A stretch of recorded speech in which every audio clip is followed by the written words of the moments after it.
Muy buenas tardes, muchas gracias por estar con nosotros en la cuarta meditación de Cuaresma. Y antes de pasar a hacer la oración inicial, siempre hacemos la oración inicial y luego presentamos al panelista del día, pero hoy como el panelista del día va a hacer la oración inicial, primero vamos a pasar a presentarlo. Denise, adelante. Gracias. Buenas noches. Hoy tenemos a Mario Mendoza. Él es chileno de la ciudad de Concepción.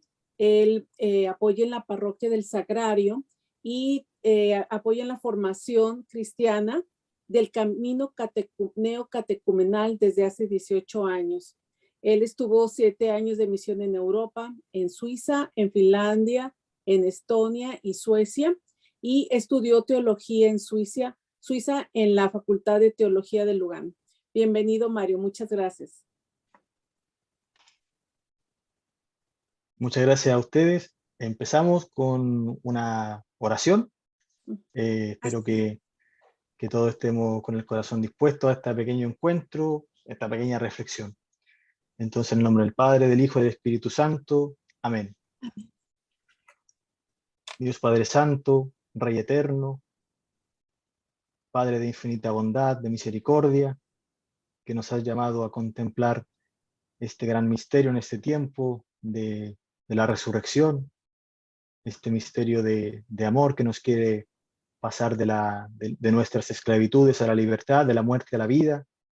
Ayúdanos a poder prepararnos realmente con un corazón dispuesto a dejarnos tocar por ti, para que realmente podamos recibir todos los frutos pascuales en nuestra vida concreta, para que realmente podamos dar fruto, ser luz para el mundo, mostrar al mundo tu amor. Te lo pedimos por Jesucristo nuestro Señor. Amén. Amén. Muy bien. Vamos hacia la Pascua. Estamos en un tiempo especial, en tiempo de Cuaresma, y el tiempo de Cuaresma tiene sentido porque nos lleva en un camino bastante marcado, que es hacia este misterio, que es la Pascua, el misterio más importante de todos, el hecho más importante de toda la historia, porque sin la Pascua no existiría nada, no existiría la fe, no existiría la iglesia, no estaríamos nosotros reunidos. La Pascua lo cambia todo. ¿Por qué? Porque la Pascua es un evento que realmente nos viene a cambiar la vida.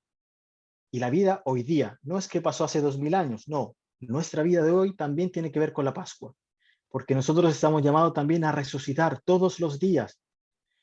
Si hay alguien que está escuchando esto hoy día, que a lo mejor está un poco en crisis, un poco mal, ¿cierto? Que tiene problemas, la pandemia o cualquier situación, tenga presente esto, que todo siempre se puede resucitar. Un matrimonio en crisis, destruido, puede resucitar.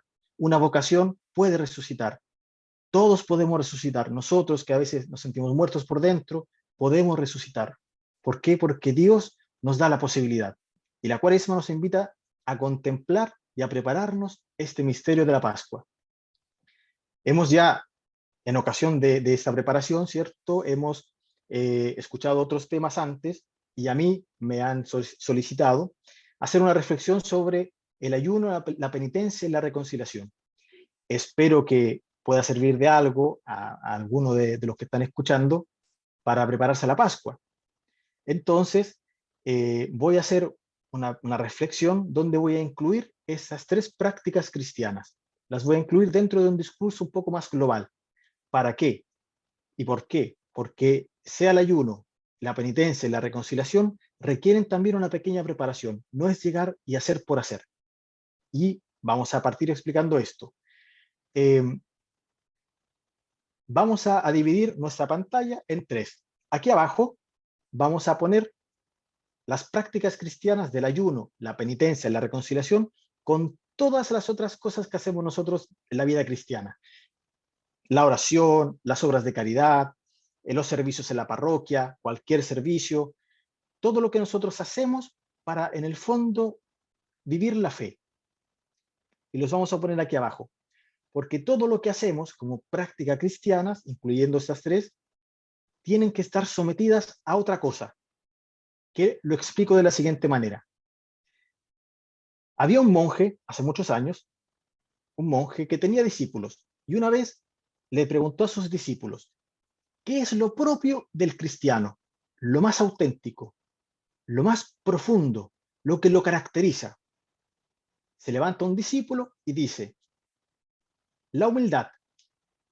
Y el monje dice, no, no es la humildad. Se levanta otro discípulo y dice, la obediencia. No, no es la obediencia, dice el monje. Se levanta otro y dice, la oración. No, dice el monje, no es la oración. Y el monje responde, lo más característico del cristiano, lo más auténtico, lo más profundo del cristiano es el discernimiento. El discernimiento. Porque sin discernimiento creemos que somos humildes y en realidad somos unos soberbios. Y creemos que somos humildes y terminamos diciendo frases como yo soy el más humilde de todos. Un poco contradictorio. Creemos que somos obedientes, intentamos obedecer, pero en realidad en el fondo quizás obedecemos solo para que nos vean, para que nos quieran. O quizás hacemos mucha oración, y hacemos muchos rosarios, ¿cierto? Coronillas, novenas, y hacemos mucha oración, pero en el fondo la oración que hacemos solamente nos va inflando, inflando, inflando. Y podemos terminar como el fariseo. ¿Se acuerdan? El fariseo y el publicano, cuando el fariseo se pone delante de Dios y dice, gracias Señor, porque no soy como el publicano que está ahí atrás pecador. ¿Qué quiero decir con esto? Que sin el discernimiento, todas las prácticas cristianas las podemos pervertir. Porque muchas de las cosas que nosotros hacemos diariamente o semanalmente, incluso como servicio en la parroquia, en todo lo que hacemos, muchas veces lo hacemos solo por religiosidad y distan mucho de una fe auténtica. Entonces es necesario que nosotros hagamos un discernimiento. Pongamos un ejemplo. Imaginémonos que tú eres un excelente catequista, una excelente catequista, y te desvives por la catequesis. Haces todo, eres muy carismático, carismática, sabes muchísimo, la gente te escucha. Entonces tú das tu vida por la catequesis. Y tú eres casado, casada, tienes un matrimonio, y tu matrimonio está más o menos, está en crisis.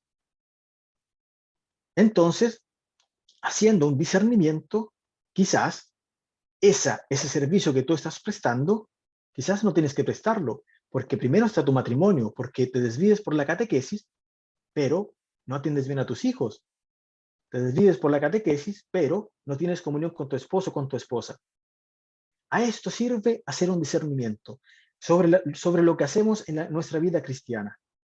Si realmente ¿es Dios el que nos llama a hacerlo o si es solamente por una vanidad y por algo de nosotros, solamente de nosotros, que no es algo de la fe auténtica?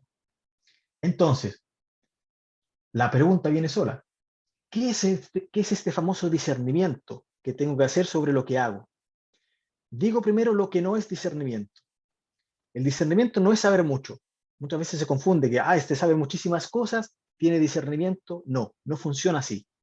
Que a mí saber cuánto calzaba Moisés o el faraón o saberme muchas citas bíblicas no me hace una persona con discernimiento.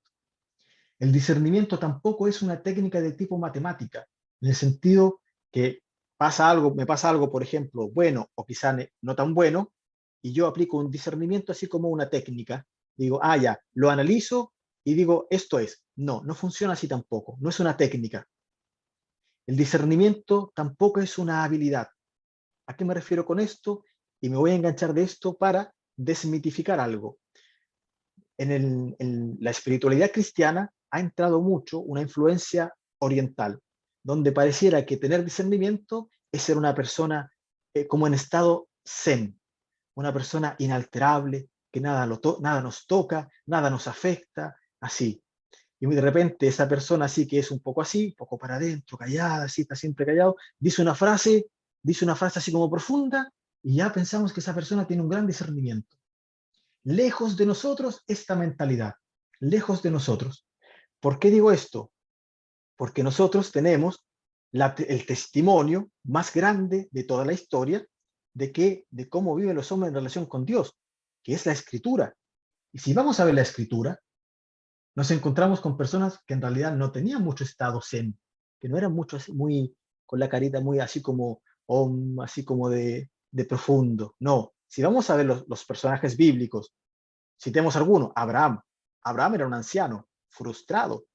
Era un viejo frustrado, con muchos problemas, con muchos traumas. Y Dios lo llama y él se pone en camino. Abraham es el padre de la fe. Saltemos a otro, Moisés. Moisés, rescatado de las aguas porque lo iban a matar. Creció como un extranjero en Egipto, luego tuvo que escapar. Se casó, Dios lo llama a una misión. Estaba muerto de miedo, tenía problemas, era tartamudo. El rey David, otro personaje, un asesino y un adúltero, con muchos problemas. Y así podemos, no, ni siquiera voy a nombrar los apóstoles porque ahí tendríamos para hablar toda la noche, de todas las cosas muy curiosas que pasaba con ellos, porque a veces pensamos que tener discernimiento sea ser perfectos y sea no sé qué, tenemos una visión muy idealista de lo que es esto, de ser un cristiano adulto con discernimiento. Entonces, no es saber mucho, no es una técnica, tampoco es una habilidad, así como de ahora la utilizo con de repente alguna frase. No, el discernimiento cristiano coincide y se genera en nosotros a través de nuestra relación con Dios, a través de nuestra relación con Dios Padre. ¿Qué hacía Jesucristo cuando empezó su misión? Dialogaba con el Padre, siempre. Padre, como tú estás en mí y yo estoy en ti, que ellos sean uno para que el mundo crea que tú me has enviado. O sea, el discernimiento coincide con nuestra relación con Dios. Sin Dios no tenemos discernimiento. No se puede. Es un engaño. Es solamente una inteligencia. Entonces, ¿cómo Dios se relaciona con nosotros? Esto es una pregunta muy importante. ¿Cómo lo hace? Hay muchas formas. Primero, la palabra. La palabra, ¿cierto? Tenemos a disposición la Biblia, la lección divina, rezar los salmos, escrutar la palabra, leerla simplemente, nos ayuda. A través de la historia, de lo que acontece, Dios nos va hablando.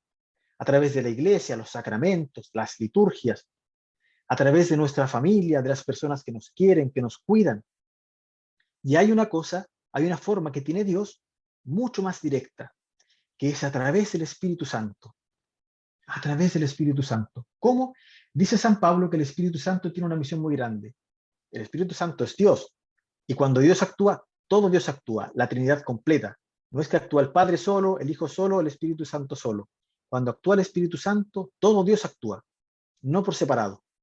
Pero sabemos que Dios es uno y trino. Entonces, el Espíritu Santo, dice San Pablo, tiene una misión muy particular, que es dar testimonio a nuestro espíritu de que la fe es real, de que el amor de Dios es infinito, que Cristo ha resucitado, que nosotros también hemos resucitado con Cristo y lo podemos experimentar desde ya. O sea, el Espíritu Santo nos da testimonio a nuestro espíritu.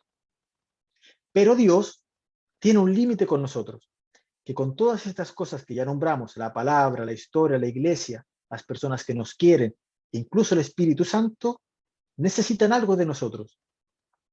¿Qué necesitan? Que nosotros le abramos la puerta. Abrir la puerta, porque si no se quedan todos afuera y todo lo que Dios nos da nos resbala un poquito. ¿Por qué? Porque lo dejamos afuera, lo escuchamos pero detrás de la puerta, no la abrimos. Citando al gran profeta Ezequiel, es como cuando nos dice, ¿cierto? Os quitaré el corazón de piedra y os daré un corazón de carne, porque es necesario esto, dejarle un espacio a Dios para que pueda entrar. Si no lo hacemos, no podemos tener discernimiento porque no entramos en relación con Dios. A Dios normalmente lo dejamos, por decirlo de alguna manera, en la friendzone. Lo dejamos ahí, de lejitos. Sí, todo muy bonito Dios, todo muy bonito, las oraciones, la misa, la iglesia, mi comunidad, ¿cierto? Mi familia, todo muy bonito. Pero hasta ahí nomás. No te dejo entrar, porque sé que si te dejo entrar, mi vida se va a mover. Porque esto produce la relación con Dios. En la Escritura, jamás Dios es pasivo, jamás. Dios cuando aparece, aparece para actuar algo. jamás en modo pasivo. Entonces Dios necesita también que nosotros dejemos esta pasividad, que abramos la puerta y nos dejemos tocar por Él y escucharle. Ahora, dijimos que el Espíritu Santo nos está hablando constantemente a nosotros. O sea, Dios nos está hablando en la forma del Espíritu Santo. ¿Y dónde nos habla el Espíritu Santo? En la zona más profunda de nuestra conciencia, lo más profundo de nuestro ser. La Escritura a este lugar lo llama corazón y también espíritu. San Agustín dice al respecto que Dios es más íntimo a mí que yo mismo. O sea, que Dios nos conoce incluso más de lo que vamos a llegar a conocernos nosotros. Conoce todo de nosotros, todo, absolutamente todo. Pero así como Dios se comunica con nosotros, hay otro personaje que intenta influir en nuestros pensamientos. ¿Quién es? El autor y padre de la mentira, el demonio. Aclaro inmediatamente que lo que voy a hablar a continuación no tiene nada que ver con la realidad de los exorcismos, ni de posesiones, ni de liberaciones. No tiene nada que ver con eso porque eso es extraordinario de la vida cristiana. Es fuera de lo común. Es muy pequeña esa realidad todavía, ¿no? Gracias a Dios. De lo que voy a hablar yo es algo completamente cotidiano, porque Dios siempre nos está hablando, siempre. Entonces, tenemos a Dios Padre, el Padre de la verdad y del amor, y tenemos al Padre de la mentira. Tenemos dos lenguajes diferentes. ¿Cómo reconocer cuando me habla Dios, el Padre de la verdad, y cuando me habla el Padre de la mentira, el enemigo? ¿Cómo reconocerlo? Intentemos aprender algo. Ahora, como dije, esto es una forma de discernimiento, pero como dije, no es una técnica. De hecho, es muy difícil. No es una cosa que uno manipula, no. Es una cosa que uno tiene que ir, como todo, ejercitando, ¿cierto? Como toda virtud, ejercitando nuestra vida para poder, digamos, darnos cuenta cuando nos habla Dios. ¿Por qué? Porque a veces, nosotros decimos, no, si yo no escucho al demonio, no, jamás escucho al demonio, ¿cierto? Pero ¿escuchas a Dios? ¿Estás seguro? ¿Estás segura de que estás escuchando a Dios? ¿O simplemente no escuchas a nadie? No escuchas ni siquiera al demonio, pero tampoco escuchas a Dios. Y te escuchas a ti mismo, a ti misma. No escuchas a nadie más. También podemos caer en esto. Entonces, para intentar un poco abrir el oído hacia Dios, voy a explicar algunas cosas. El Espíritu Santo, la tradición espiritual cristiana, nos dice que el Espíritu Santo nos habla a nosotros, a nuestro espíritu, a través de una cosa que se llama inspiración, de las inspiraciones. Contrapuesto a la inspiración tenemos el lenguaje del enemigo, que nos habla a través de algo que se llama sugestión. Son dos cosas muy diferentes. La inspiración viene del latín inspirare, que significa respirar dentro. La inspiración es algo que viene desde abajo, que sopla. La lógica de una inspiración, que es la lógica del Espíritu Santo, es el amor. Y el amor propone, pero no impone. Porque el amor implica siempre, siempre la libertad. Porque nadie ama por amenaza. El Espíritu Santo no obliga nunca a nadie, porque sabe que lo que se obtiene por constricción es inútil. Por ejemplo, una mujer o un esposo que chantajea a su esposo o su esposa, ¿cierto? Que lo chantajea para que se comporte de cierta manera, lo que viene después no es muy agradable, porque no es libertad. Entonces, los moralismos en la vida cristiana no solamente son feos, son sobre todo tremendamente inútiles. El Espíritu Santo tiene la lógica del amor. Recuerden, propone, pero no impone. La sugestión, lo contrario, la sugestión, por el contrario, viene de otra raíz, la raíz subgénere, que también es la raíz de sugerencia. La sugerencia en el lenguaje común, ordinario, es algo aceptable. Aceptamos una buena sugerencia, pero la raíz subgénere también es la raíz de sugestión o también de subgerente. ¿Qué significa esto? Tenemos la palabra gerente. Gerente es alguien que comanda, que dirige. Y tenemos el prefijo subgerente, ¿cierto? O sea, el gerente, el que comanda lo que está abajo. Entonces todo esto corresponde en el fondo a una manipulación, que es algo muy peligroso en la vida espiritual cristiana. Muy peligroso. Entonces, ¿cómo reconocer cuando me está hablando Dios? ¿Cómo reconocerlo? Hay una cosa que es muy clara y que nos puede servir mucho. Reconozco cuando quien me está hablando, quien quiere comunicarse conmigo o me da una inspiración es Dios, cuando puedo decirle que no. En el hecho que puedo decirle que no. A Dios podemos decirle que no. La sugestión, en cambio, tiene una lógica falsa, que es fundamentalmente impulsada por el miedo. Y la finalidad de la sugestión es desviar nuestra atención de un bien real y perderlo. Porque muchas veces nosotros creemos que la misión del demonio o el actuar del demonio es solamente para hacernos pecar, hacernos caer en pecado. Y en realidad el demonio sabe que Dios perdona todos los pecados. Todos los pecados ya están estrellados en la cruz. Jesucristo cargó con todos los pecados. El demonio sabe que Dios perdona todo. Entonces, el actuar del demonio no es solamente hacernos caer en pecado. No, esto no es tan así. El actuar del demonio o la intención de él es alejarnos de Dios y alejarnos de las cosas buenas que Dios nos quiere dar, evitar que las tengamos.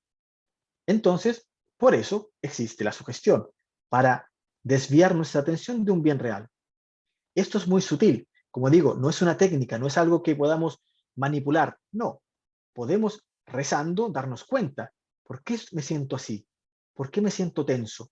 Porque la sugestión, cuando estamos bajo una sugestión y vamos a tomar una decisión, por ejemplo, o ya tomamos una decisión, nos manifestamos de forma agresiva, tensos, con miedo, ansiosos. Y si alguien nos pide justificar lo que estamos haciendo, lo decimos de manera complicada y terminamos diciendo frases como, no me puedes entender, solo yo me puedo entender, nadie más. Quien está siguiendo una sugestión tendrá antipatía a la idea de enfrentarse con un pensamiento crítico, o sea, con alguien que te pueda contradecir. Cuando estás bajo una sugestión, buscarás siempre conversar con alguien que te dé razón, que te diga, en el fondo, que no te contradiga. ¿Por qué? Porque no te pone en discusión. Y si te confrontan, mostrarás una actitud arrogante, agresiva, y haremos callar a la persona que está delante de nosotros. No, no quiero hablar de esto. ¿Por qué? Precisamente esta actitud revela que estamos apresados por un engaño. El hecho de temer la confrontación con nosotros mismos y con otras personas. Porque la misión del demonio, a través de la sugestión, no solamente de la sugestión, también del pecado, es aislarnos, es llevarnos a la soledad, es dejarnos solos, yo solo, nadie más. Entonces la sugestión, cuando el demonio viene a engañarnos, a hablarnos de algo, siempre viene con un bien hipotético, con un bien falso. Luego cuando hagamos unos ejemplos sobre las prácticas cristianas, lo vamos a entender un poco mejor. Las inspiraciones, por el contrario, ya dijimos que al Espíritu Santo se le puede decir que no. A Dios podemos decirle que no. De lo contrario, estaríamos hablando de un dictador. Y no de Dios, no del Dios del amor, sino de alguien que viene a obligarnos a hacer algo. Y ese no es Dios. Pero esto no quiere decir que las inspiraciones sean algo suaves, simplonas, flojas, borrosas, o que son débiles frente a una sugestión. Aunque a veces la sugestión es mucho más notoria porque nos viene a crear una violencia dentro, nos viene a empujar, a alejarnos de algo bueno. La inspiración, por el contrario, es algo que viene con la energía del bien, sabe ser poderosa, pero siempre respetando nuestra libertad. La inspiración es algo poderoso, pero siempre en libertad. ¿Y qué es lo que hace una inspiración? Viene con una propuesta. Acuérdense, Dios propone, pero no impone. Hay pensamientos que proponen un bien a mi corazón, algo que el Espíritu Santo me pone delante, que Dios me pone delante. Y de golpe yo intuyo que hay algo bueno, que viene de Dios, y yo me puedo abrir a eso. Yo veo en mí, digamos, una instancia que me instruye hacia algo que es bueno, hacia algo positivo. y eso me deja completamente libre. Sentimos un combate interior, obviamente, porque entendemos que abrirnos a ese bien implica también renuncias, abrirnos de una forma generosa a algo, y eso implicará pérdida, perder algo. Pero yo sigo siendo perfectamente libre. Puedo decirle que no a ese bien, aunque sea fuerte y sienta que es algo profundamente verdadero y santo, lo que se me propone. Puedo decirle que no. Esto es muy profundo. O sea, el Espíritu Santo no necesita nunca servirse del verbo deber. Él, por el contrario, abre posibilidades, una posibilidad. Nos habla con otro verbo, el verbo poder. No dice, debes hacer esto, sino, puedes hacer esto. Una cosa muy típica de las inspiraciones es que resisten en el paso del tiempo. Viene una inspiración y nosotros podemos decirle que no, pero el día después Dios lo intenta de nuevo, con mucho respeto y siempre respetando nuestra libertad. Y sigue apareciendo una cosa buena y luminosa, y al día siguiente, y al otro, y al otro. ¿Por qué pasa esto? Porque Dios lo intenta, y porque esa propuesta que nos hace Dios tiene en sí una brizna de eternidad, porque es algo bueno que Dios nos está dando. Y en Dios siempre está el amor de por medio. Entonces, no se tiene vergüenza cuando el Espíritu Santo es el Espíritu Santo quien te propone algo. No se tiene vergüenza de un pensamiento del Espíritu Santo. Podemos confrontarnos tranquilamente. ¿Por qué? Porque el movimiento de las inspiraciones es recto, es constructivo, nos invita a crecer. En una frase, las inspiraciones de Dios son siempre un movimiento pascual. Nos preparamos a la Pascua. ¿Por qué? Porque nos invitan a ir más allá. O a esta propuesta que Dios nos hace, que el Espíritu Santo nos hace ir más allá, abrirnos a algo que quizá nosotros no veíamos. Entonces, en conclusión, para la vida espiritual, las sugestiones son muy perjudiciales. Y una vez que uno se da cuenta que está bajo una sugestión, debería cambiar rumbo inmediatamente. Las inspiraciones son el punto de apoyo de algo limpio y hermoso, porque son de Dios. Y es importante saber reconocerlas, porque esto es muy importante que lo comprendamos y lo hagamos nuestro. No es verdad que todo sea igual y que dé lo mismo cuando decidimos algo. No es igual una decisión que otra. Para esto sirve el discernimiento. Y recordemos, el discernimiento real, cristiano, se hace, nace y se origina solamente en nuestra relación con Dios, no solos, jamás. Hay una obra que se llama La Didaqué, muy antigua, que tiene una frase a propósito de hacer un discernimiento, porque hacer este discernimiento de escuchar al enemigo o escuchar a nuestro Padre de amor, ya es muy importante. Hay dos caminos en la vida, dice La Didaqué, esta obra muy antigua: el camino de la vida y el camino de la muerte. Y grande es la diferencia que hay entre esos dos caminos, porque uno lleva la vida y otro lleva la muerte. Entonces, ¿qué tiene que ver todo esto, por ejemplo, con el ayuno? ¿Qué tiene que ver la inspiración que viene de Dios, la sugestión que viene del demonio, con las prácticas cristianas? Ahora vamos a hablar del ayuno, la penitencia y la reconciliación. Veamos el ayuno. En el capítulo 5 de Lucas hay un diálogo muy particular. Los discípulos de San Juan Bautista van donde Jesús a reclamarle y le dicen: Jesús, ¿cómo es que nosotros tenemos que ayunar y tus discípulos no ayunan? Y Jesús le responde de una forma bastante curiosa. Les dice: ¿cómo pueden estos ayunar cuando el esposo está con ellos? Vendrá el tiempo en que el esposo les será arrebatado. En ese momento ayunarán. ¿Qué está diciendo Jesús con esta frase? Que esta práctica, el ayuno, no tiene ningún sentido en sí mismo. Solo adquiere sentido en relación con alguien. En este caso, con Jesús, con su persona.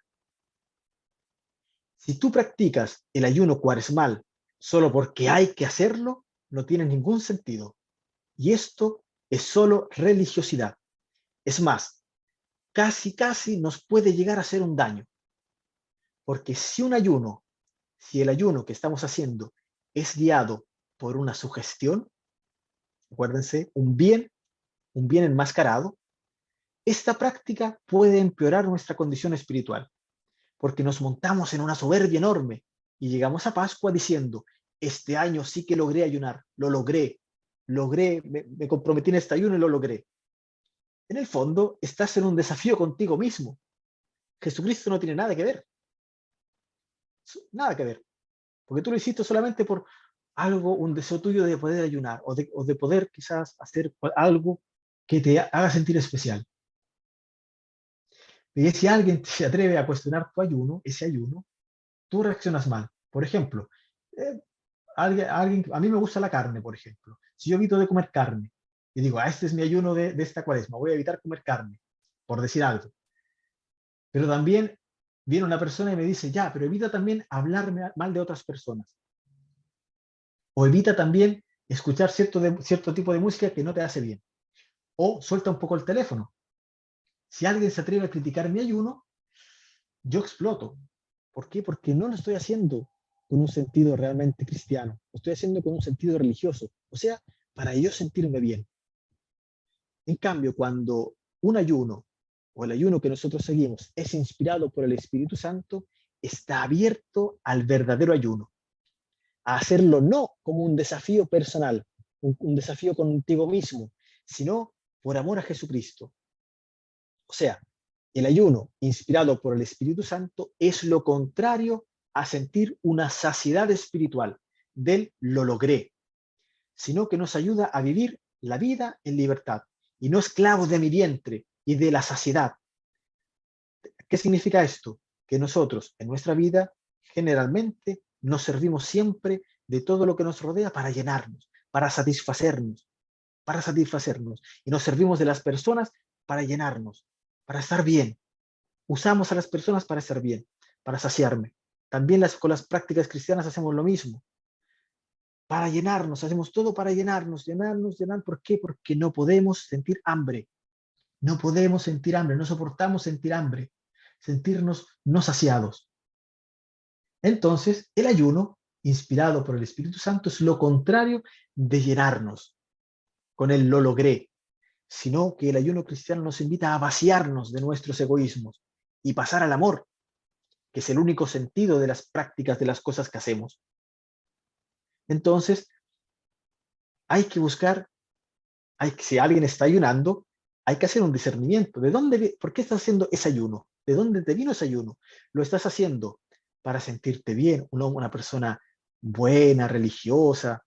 ¿O lo estás haciendo realmente para vaciarte? Para experimentar una libertad que no conocías, por amor a Jesucristo y en relación con Dios. Esto es muy profundo. No es llegar y hacer un ayuno, no.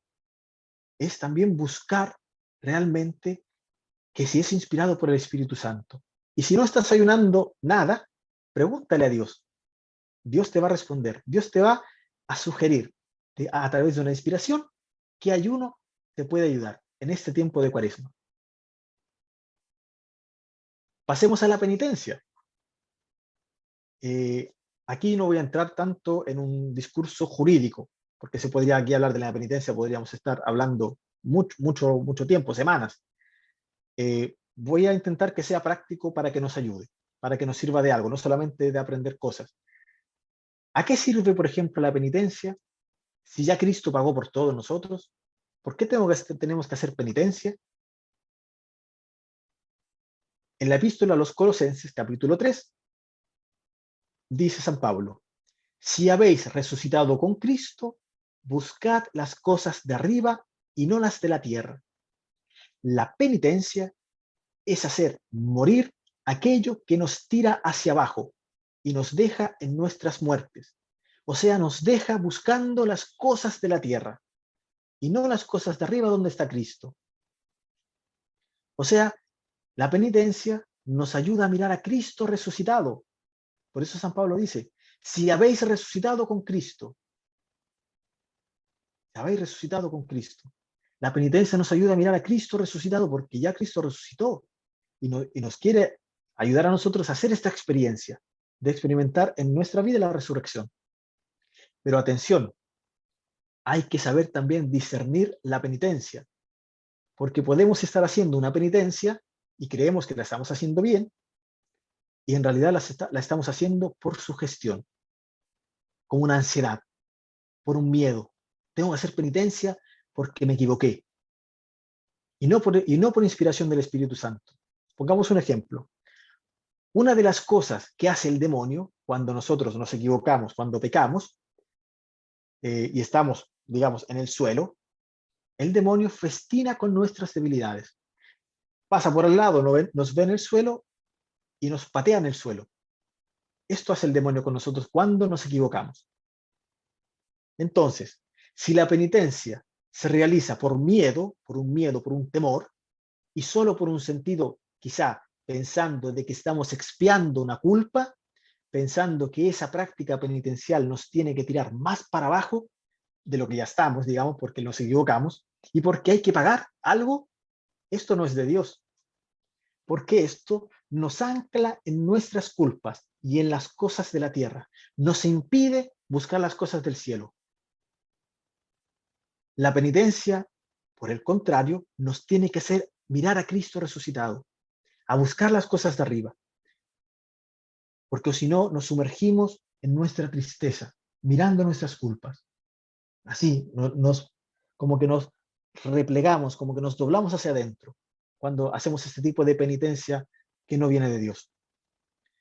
Por el contrario, la penitencia inspirada por el Espíritu Santo nos propone tener el coraje de ponernos frente a nosotros mismos y contra nosotros mismos. Y esto es algo muy fuerte. Contra ti mismo. La penitencia te pondrá frente a frente con tu realidad.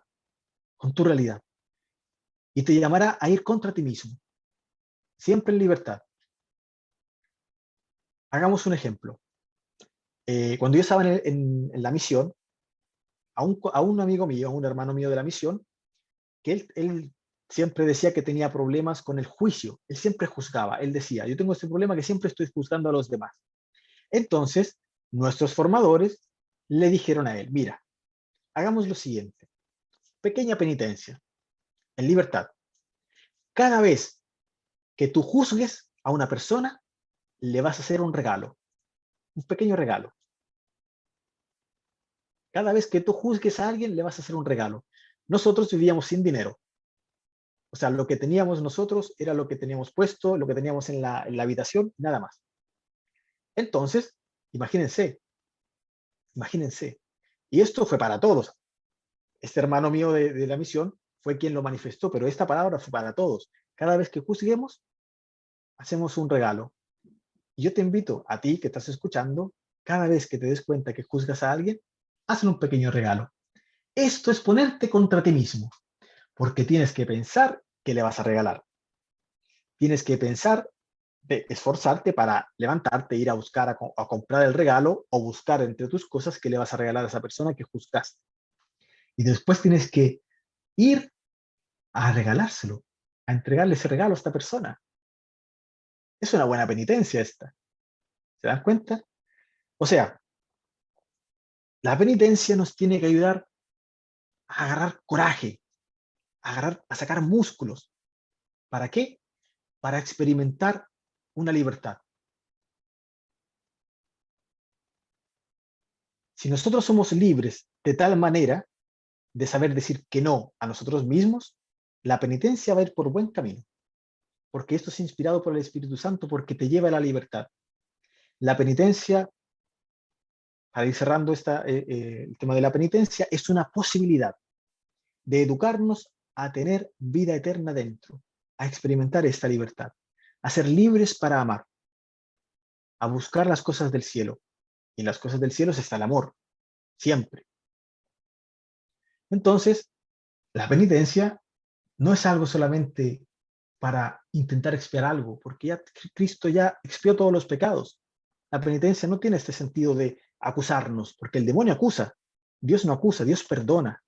Dios usa misericordia, no acusa. El demonio acusa. Entonces, pasemos ahora a la reconciliación. San Pablo, en la segunda de Corintios, capítulo 5, dice una frase, hay una frase muy fuerte. Déjense reconciliar con Dios. Obviamente, cuando hablamos de reconciliación, inmediatamente se nos viene a la mente, ¿cierto?, el sacramento de la confesión, el sacramento de la reconciliación. Y aquí también tenemos que hacer un discernimiento en este sacramento. ¿Por qué? Porque muchas veces nos acercamos al sacramento solamente para hacer esto, para sacarnos un poco el polvo. Sí, ya pequé, voy, me saco el polvo, ¿cierto? Y sigo mi vida. Y esta actitud no es cristiana, es una actitud religiosa, muy religiosa solamente. Cuando digo religiosa, me refiero a que no hay conversión. Es una práctica religiosa para tú sentirte bien. Y la finalidad del sacramento de la reconciliación, de la confesión, no es solamente limpiarse y confesar los pecados y, ay, mira, fui y lo dije todo y me dieron la absolución y después hice el Padre Nuestro y el Ave María que me dijo el cura. No, la finalidad verdadera del sacramento, de la reconciliación, de la confesión, es buscar la conversión del corazón. Dice Dios en el Antiguo Testamento, ¿cierto? En muchas partes lo dice.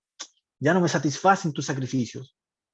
Un corazón y humillado, tú, oh Dios, no lo desprecias. Un corazón humilde y humillado.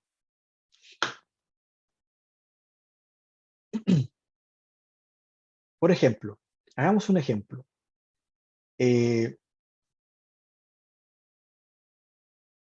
Cuando hablamos sobre el sacramento de la confesión, incluso es más fácil que cuando hablamos de la reconciliación entre nosotros. Porque sabemos que con Dios la tenemos segura. Vamos a confesarnos y Dios nos va a perdonar. Voy seguro, voy tranquilo. Digo lo que tengo que decir al cura, ¿cierto? Al sacerdote, y ya quedo tranquilo, porque Dios me perdona todo. Ahora, digo esto, si hay alguien que está escuchando que no se confiesa hace mucho tiempo o tiene vergüenza de confesarse, le digo esto yo, desde el punto de vista incluso teológico. Puedes estar muy tranquilo, muy tranquila, porque no has inventado ningún pecado nuevo. No has hecho ningún pecado nuevo que en la historia. Así que puedes ir tranquilamente a confesarte y sacar eso que te tiene dentro esclavo y que te tira para abajo, que te tiene sumido quizás hasta una depresión. Ve a confesarte, no tengas miedo.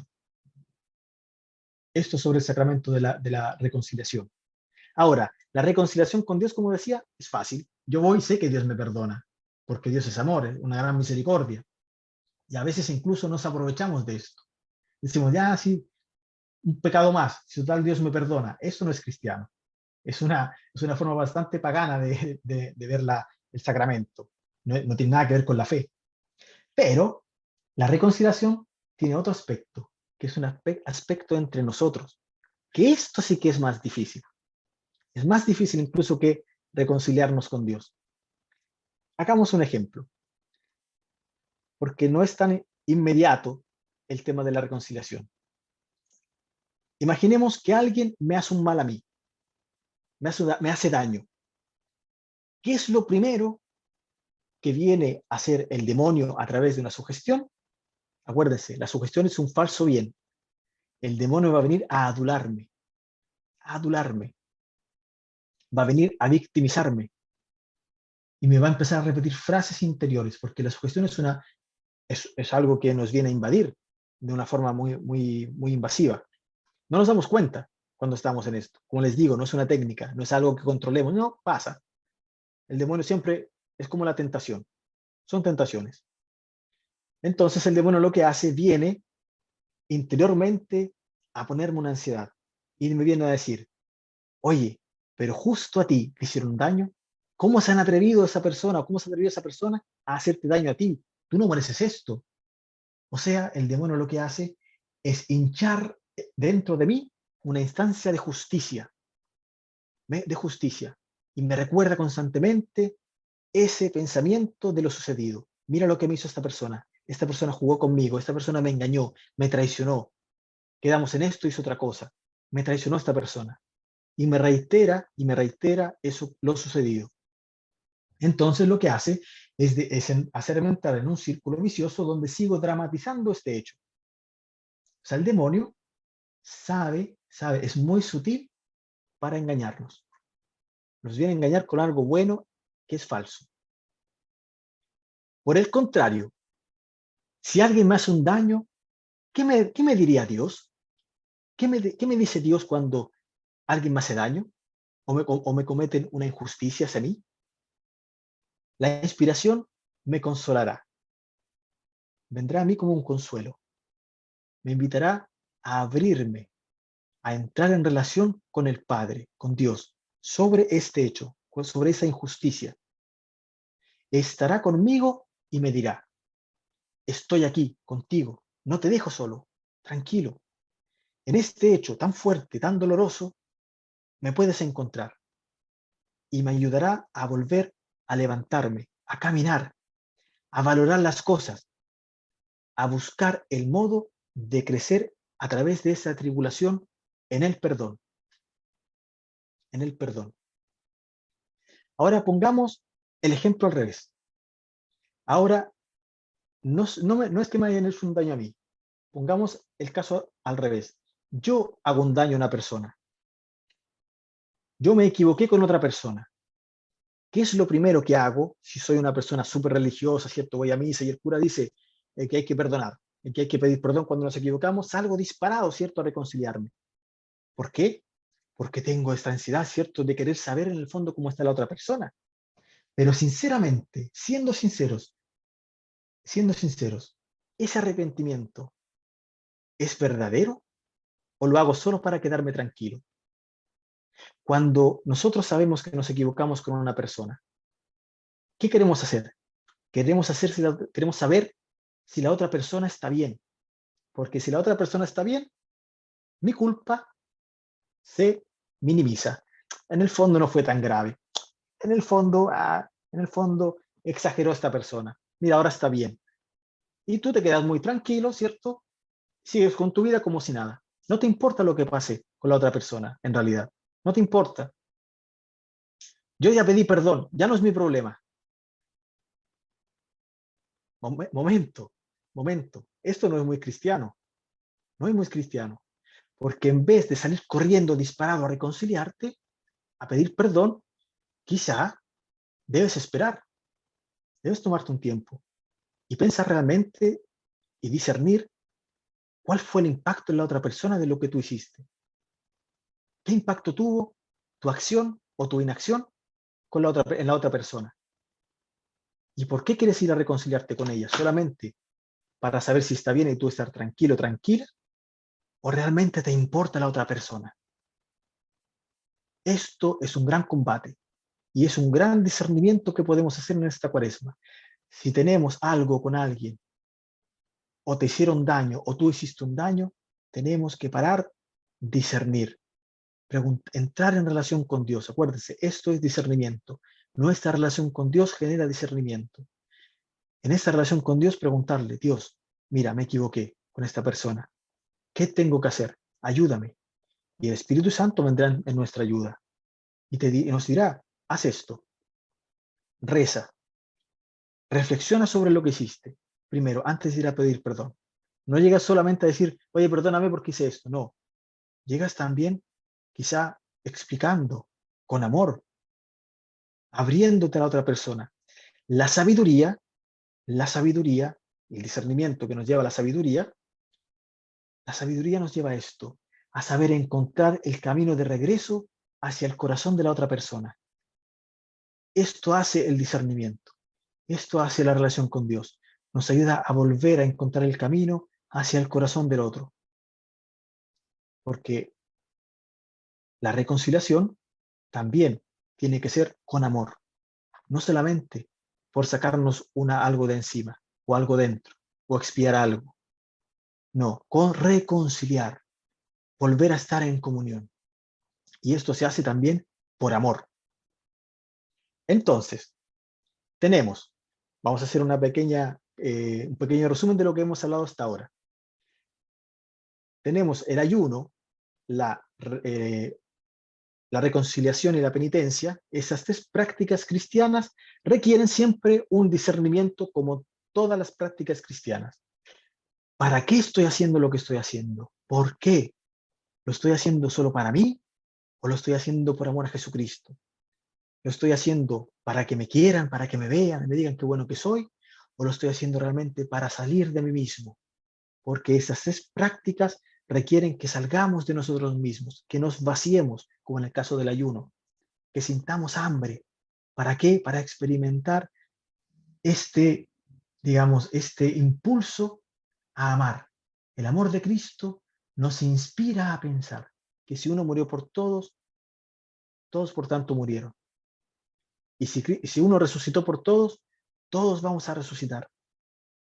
Y vamos a experimentar esa resurrección. Desde ya podemos hacerlo, si creemos realmente en esto. Ahora, si recuerdan, al inicio yo dije que íbamos a dividir la pantalla en tres. Hablamos de las prácticas cristianas y del discernimiento, inspiraciones y sugestiones. Inspiraciones que vienen de Dios y sugestiones que son inspiradas por el demonio. O sea, no inspiradas, sino entran por ese lenguaje del demonio, la sugestión, que viene a engañarnos con un bien falso. Pero falta algo aquí arriba, algo muy importante, que sin esto no tiene nada sentido, no tiene ningún sentido lo que hemos hablado, que es el amor. El amor. ¿Por qué? Y ahora voy a hablar del amor. Porque el ayuno, la penitencia y la reconciliación no tienen ningún sentido sin el amor. Y ahora, la pregunta es, ¿realmente sabemos qué es el amor?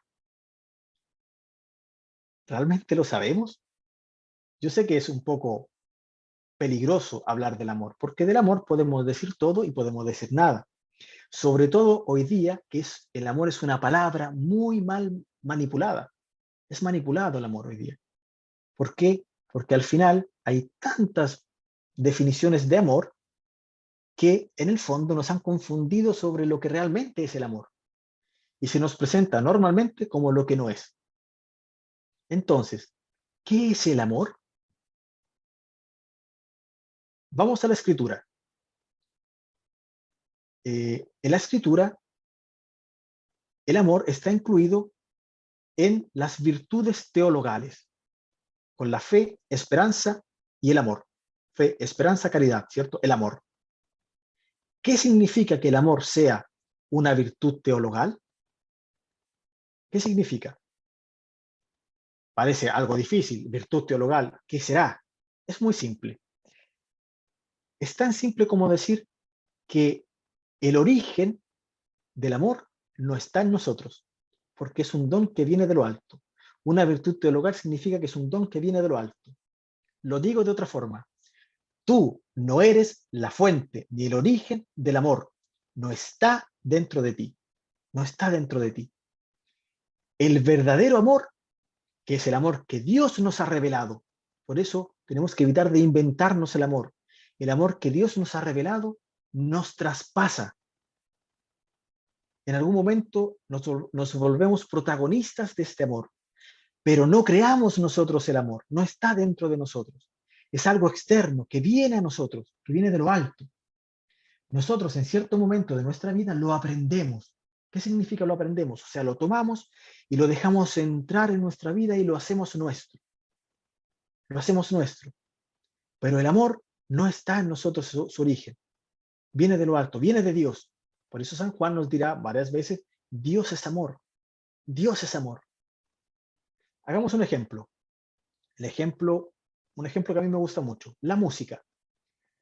Intenta recordar tu canción preferida. Esa que te mueve dentro. Esa que te emociona en lo más profundo. Así como que la escuchas y te relaja y te emociona. Te emociona mucho, te mueve por dentro. Decir que esa canción, o sea, que esa música es emoción, es un error. Está equivocado. La música es algo que desde el externo entra en nosotros y nos provoca una emoción, una sensación. Pero no son nuestras emociones las que inventan la música. Es al revés. La música provoca nuestras emociones. Provoca nuestras emociones. Entonces, la música no es emoción. La reconocemos como provocadora de algo en nosotros. Con el amor, la virtud teologal, pasa algo muy parecido.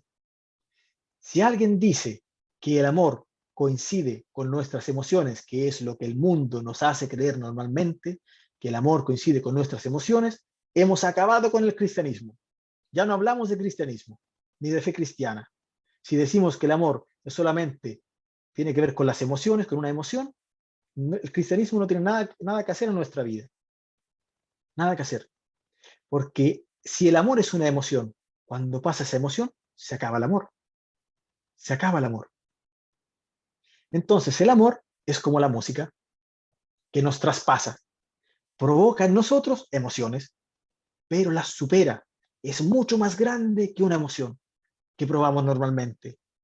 Incluso puede ni siquiera considerar para nada nuestras emociones.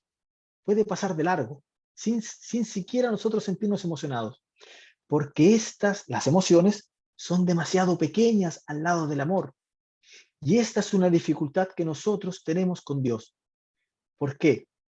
Porque creemos que Dios siempre nos tiene que emocionar, siempre tiene que provocar algo en nosotros y movernos así, así sentirnos de alguna forma tocados de una manera emocional. Y no es así, no es así. Porque el amor es mucho más grande que las emociones y por eso muchas veces pensamos que Dios no nos quiere. Y esta tentación la tenemos muchísimo. Dios en el fondo no me quiere, porque no me habla, porque no lo veo, no lo siento, no lo escucho. ¿Por qué? Porque buscas emoción, que te emocione. Y Dios no es emoción, Dios es amor. O sea, el amor no es algo químico en nosotros, no es de nuestra psicología ni de nuestro relacionarnos con la realidad o con las personas. Para nosotros los cristianos que creemos en el amor revelado por Dios, que es este el amor revelado por Dios, este amor viene de Dios, nos traspasa y nos damos cuenta porque provoca algo en nosotros. Este amor, este es el amor que Dios ha revelado al mundo. Cristo resucitado.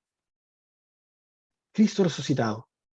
Entonces, delante de la cruz, delante de este amor que Dios reveló, nace una pregunta. Nace una pregunta.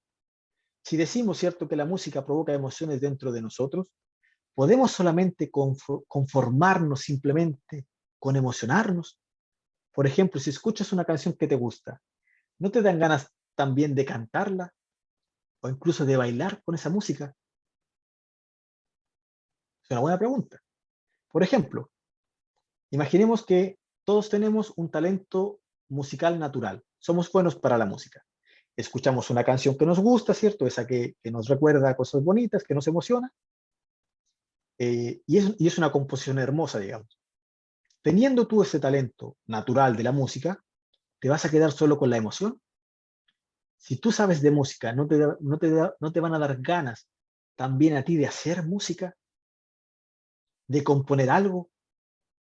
O sea, ese músico no se puede conformar. Tú que eres el músico que está escuchando esta canción hermosa, no te vas a conformar con emocionarte, sino que también intentarás disciplinar ese talento natural que tienes. O sea, aprenderás la técnica, un instrumento, para poder también componer algo porque tienes un talento musical natural. Lo mismo pasa con el amor. Si reducimos el amor a una emoción, viviríamos como unos adictos, como unos drogadictos, buscando constantemente aquello que nos provoque una emoción en nosotros. Por ejemplo, pruebo emoción por una persona. ¿Cuánto dura esa emoción? ¿Un mes? ¿2 meses? Luego se acaba esa emoción por esa persona y tienes que ir a buscar a otra persona que provoque nuevamente alguna emoción en ti. Y así, y una persona, y otra persona, y otra persona. O sea, si vivimos de emociones, las emociones nos llevan a esto, a vivir como adictos. Lo que intento decir con esto es que no podemos conformarnos con vivir el amor como algo que simplemente nos tiene que emocionar. No. De hecho, en los matrimonios saben mucho de esto, porque se casan, ¿cierto? Las parejas que se casan, un sacramento muy importante como es el matrimonio, saben que ellos dicen después que la emoción pasa. Y cuando la emoción pasa, nace el amor. Tiene que nacer el amor. Tiene que nacer el amor. Porque si no, ese matrimonio, ay, ay, ay, si vive de emociones, a la primera que pasa la emoción, cada uno por su lado. Entonces, todos tenemos el talento natural y fuimos creados con la vocación del amor. Aunque si el amor, como la música, ¿cierto?, no está en nosotros, sino que viene de afuera, el amor en este caso viene de lo alto, fuimos creados con la vocación al amor. Entonces aquí entra en el que tenemos que disciplinar ese talento que todos tenemos, la vocación de amar. Y disciplinando ese talento, el amor se va a volver algo concreto. Vas a poder algo concreto, vas a poder ayunar por amor, vas a poder hacer una penitencia con amor y por amor, vas a poder reconciliarte por amor, con amor, no como una obligación, sino por amor. Por eso esta vocación al amor hay que disciplinarla, hay que hacerla nuestra, el amor hay que hacerlo nuestro. Entonces, no podemos conformarnos con emocionarnos solamente. Cuando el amor de Dios, escucho una palabra, qué bonita palabra, escucho una homilía bonita, qué bonita palabra, qué bonito lo que dijo el cura, leo algo que me emociona, sí, qué bonito. Y después esa emoción pasa esa emoción. Entonces, si nosotros dejamos solamente de emocionarnos y superamos esa emoción inicial del amor, digamos, con el amor, y nos centramos en disciplinar este amor, nos convertimos en músicos del amor. Componemos amor y aprendemos a tocar el amor, a tocarlo. Nos convertimos en Beethoven, en Vivaldi del amor. Si es que realmente nos dejamos tocar por el amor, nos dejamos entrar en nosotros. Porque siempre, acuérdense, Dios siempre respeta nuestra libertad. Ahora, vamos a encuadrar el discurso del amor. ¿Cómo disciplinamos el amor? ¿Cómo podemos disciplinar esa vocación que tenemos? Porque ya dijimos, el amor no está en nosotros, viene de lo alto, no se origina en nosotros. Y tenemos que aprender a disciplinarlo, a disciplinarlo. O sea, tenemos que hacerlo nuestro, aprenderlo para poder nosotros darnos, donarnos a la otra persona, a otra persona. Y San Pablo viene en nuestra ayuda. ¿Cómo? A través de una palabra. Dice el capítulo, la segunda carta a los Corintios, capítulo 13. Dice lo siguiente: aunque si yo hablara todas las lenguas de los hombres y de los ángeles, si no tengo amor, soy como una campana que resuena o un platillo que retiñe. Aunque tuviera el don de la profecía y conociera todos los misterios y toda la ciencia, aunque tuviera toda la fe, una fe capaz de mover montañas, si no tengo amor, no soy nada. Aunque repartiera todos mis bienes a los pobres para alimentar a los pobres y entregar a mi cuerpo a las llamas, si no tengo amor, no me sirve para nada. Miren lo que dice San Pablo. Miren lo que dice. Hablar las lenguas de los ángeles, profecías, misterios, ciencia, fe, repartir los bienes a los pobres, dar mi cuerpo a las llamas. Puedo tener todo eso y ser una gran persona, pero si no sabemos amar, no sirve de nada. Bajemos un poco. Eres un buen médico, el mejor médico. Eres el mejor ingeniero, la mejor ingeniera. Eres la mejor dentista. Eres el mejor presbítero, el mejor catequista. Eres el mejor en todo. Y lo que dice San Pablo es fuerte pero simple. Tú puedes hacer todo bien en tu vida, pero si no amas, si no hay amor en tu vida, no serás feliz. No serás feliz. ¿Qué hacemos nosotros de un presbítero que es muy carismático, que habla muy bonito, que tiene mucha capacidad de organizar, que es muy carismático, pero no sabe amar? ¿Qué hacemos con ese presbítero? ¿Qué hacemos con un santo? Con un santo que santifica al resto, que con su actuar es una persona muy pía, es muy centrada en Dios, así, muy profunda, y habla muy bonito, pero si no sabe amar, ¿qué hacemos con un santo así? Obviamente estoy haciendo un discurso que nos lleva a reflexionar sobre esto, que podemos ser excelentes personas, moralmente hablando, podemos ser excelentes católicos, cumplir todo lo que la iglesia nos pide, cumplir la ley, como se dice, pero si no sabemos amar, no somos nada, no seremos felices, porque el amor es el verdadero fin de todo. Tú no puedes no tener nada de capacidades humanas. Nada. No puedes tener ninguna capacidad eficiente para el mundo. Inteligencia, no tener belleza, no saber mucho. Pero si sabes amar, superas cualquier don humano, cualquiera, como lo dice San Pablo. Entonces, tenemos que disciplinar esta vocación del amor, disciplinarlo. Esto es en libertad. ¿Por qué? Porque amar, como dijimos, no es una emoción. Amar es una decisión. Dios decidió amarnos así. Dios decidió amarnos así. Y nosotros, con la ayuda de Dios, porque por eso el amor viene de lo alto, porque Dios sabe que solo no podemos. Nosotros solos no podemos. Entonces, esta virtud teologal del amor viene a nosotros y nosotros tenemos que tomar esta vocación natural y crear una disciplina para decidir este amor, el amor que Dios nos reveló. Entonces, tenemos que aprender a amar, disciplinar esto, a hacer nuestro el amor que viene de lo alto. Y San Pablo mismo nos da las claves del amor. Son varias las claves que nos da San Pablo, pero nosotros podríamos caer en esto.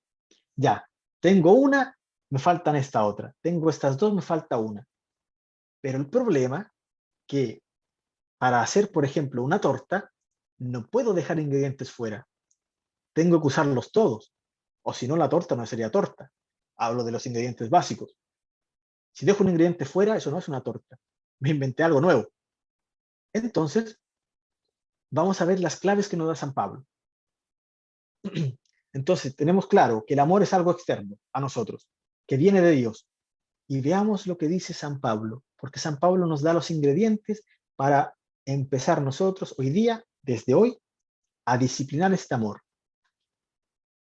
Dice San Pablo, el amor es paciente, es servicial, no es envidioso, no hace alarde, no se envanece,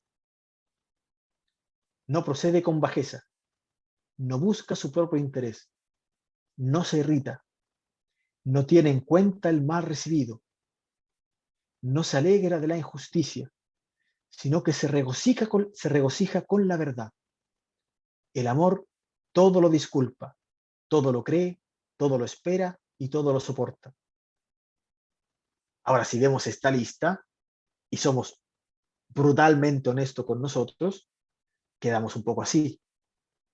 Dios mío, o sea, de esto quizás no tengo nada. Quizás no tengo nada de esto, al contrario, soy un desastre. Bien, no nos escandalicemos de esto, de mirando esta lista decir, soy un desastre. Soy un desastre. Porque debemos reconocer este desastre. Porque no tenemos que asustarnos de nuestra debilidad, de nuestras debilidades. No tenemos que asustarnos, porque es de la verdad de lo que somos en que podemos partir realmente haciendo algo nuevo. O sea, de mi realidad concreta,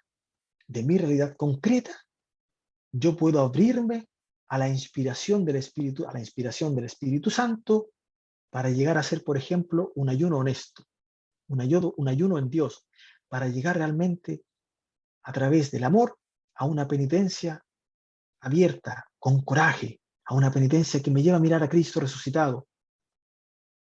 Mirar a Cristo resucitado. De mi realidad débil, yo puedo abrirme y tengo que abrirme de mi realidad concreta, abrirme a la reconciliación. Desde mi desastre, no del ideal que nosotros pensamos que debemos ser, sino de la realidad, de la verdad de lo que nosotros somos. De aquí Dios puede hacer algo con nosotros, desde nuestra realidad concreta, no del ideal. Entonces, no nos escandalicemos de esto, que no somos pacientes, que somos envidiosos, que no nos regocijamos con la verdad, que no lo disculpamos todo, que no esperamos todo, que no lo soportamos todo. No nos escandalicemos de esto, porque somos esto, somos así. Y tenemos que aprender, tenemos que disciplinar esta vocación. Aprender a amar nos ayuda a mantener controladas nuestras emociones. Porque muchas veces, viendo esta lista, muchas veces nuestras emociones nos engañan. Y por eso partimos así, nos desordenamos, porque no sabemos controlar nuestras emociones. El amor, como está sobre las emociones, el amor nos ayuda a controlar esto. Porque no pueden mandar las emociones, no pueden mandarnos las emociones. Porque pasa lo que decíamos antes, que vivimos como drogados, como adictos. Me emociona una cosa y después pasa la emoción y tengo que buscar otra cosa para que me emocione. Esto pasa con todo aspecto de la vida, los trabajos, las parejas, los hobbies y una serie de cosas. ¿Ok? O sea, yo decido, no lo que siento en este momento. Yo decido amar. Tenemos que disciplinar nuestra vocación al amor. No deciden mis emociones, decido yo. Decido yo. ¿Y cuál es esta disciplina que tenemos que aprender? San Pablo mismo nos dice qué hacer. Porque esta es la lista que dice San Pablo para disciplinar el amor, que viene de lo alto a nosotros. Entonces nos dice qué es el amor. El amor es paciente. ¿Quién es paciente? Paciente es aquel que no escapa, que se queda y lo intenta una y otra y otra y otra vez. Quizá no es como nosotros que queremos escapar a la primera dificultad con alguien, cuando tenemos una dificultad con otra persona. El amor es paciente porque decides quedarte. Decides quedarte. Esto en los matrimonios es muy fuerte. Cuando hay un problema grande, una cruz grande, decides quedarte, no escapar. Porque si quieres amar, no puedes escapar. No puedes escapar de eso. No puedes escapar. No puedes escapar de la persona que decidiste amar. Tienes que quedarte. Porque hay un misterio enorme en eso. Hay un misterio. Hay un misterio en la paciencia. No escapar. El amor es paciente. El amor no escapa. No escapa. El amor es servicial. ¿Qué es ser servicial? Tener una actitud positiva, amable, buscar el bien con serenidad, no explotar de mala forma, que muchas veces lo hacemos por nuestra naturaleza, porque somos así, y nos justificamos es que yo soy así. Por eso tenemos que disciplinar esto, disciplinar esta vocación. El amor es servicial, el amor es servicial.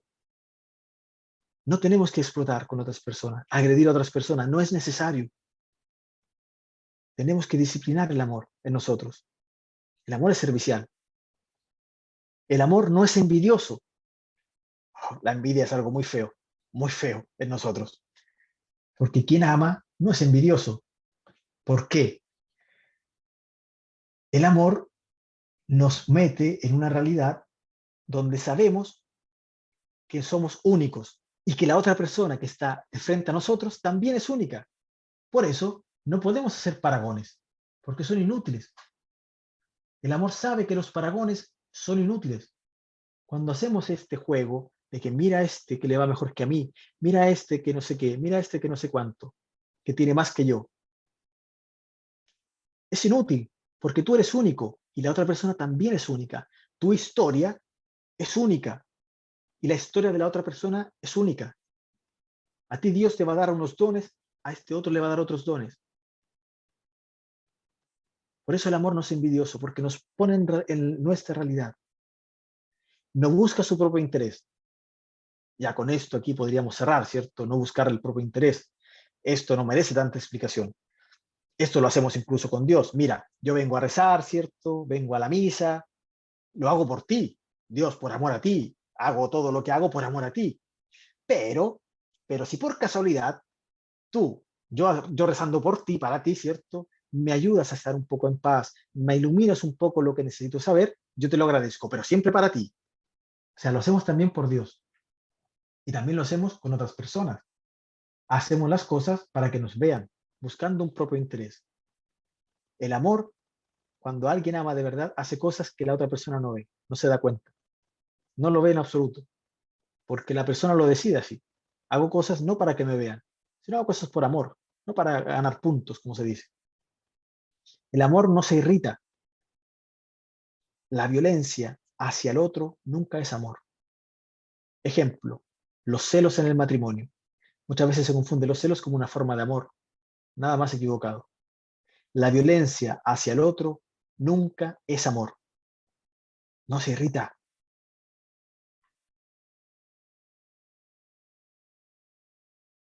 El amor no tiene en cuenta el mal recibido. En una discusión, en algún momento, sale la lista de la compra. La lista. En los matrimonios, el ejemplo del matrimonio funciona harto con esto. No tiene en cuenta el mal recibido. O sea que tú no vas guardando en tu corazón lo que te hicieron de mal.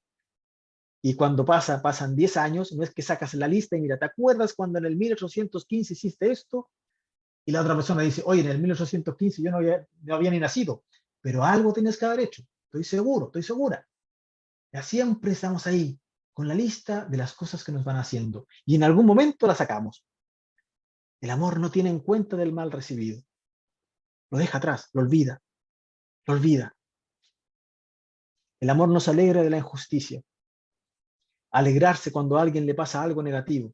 Ejemplo, un ejemplo. Alguien me hace algo a mí. O sabemos que alguien, digamos, según nosotros, no es una persona tan buena. Y le pasa algo negativo. Y nosotros a veces podemos pensar esto. Dios es grande, hizo justicia, ahora le tocó a él, le tocó a ella. Así aprende, así aprende. Dios no educa con el mal. Es contradictorio esto. Cuando nos alegramos porque a la otra persona le pasó algo malo, en realidad esto es mal, es una sugestión más que una inspiración.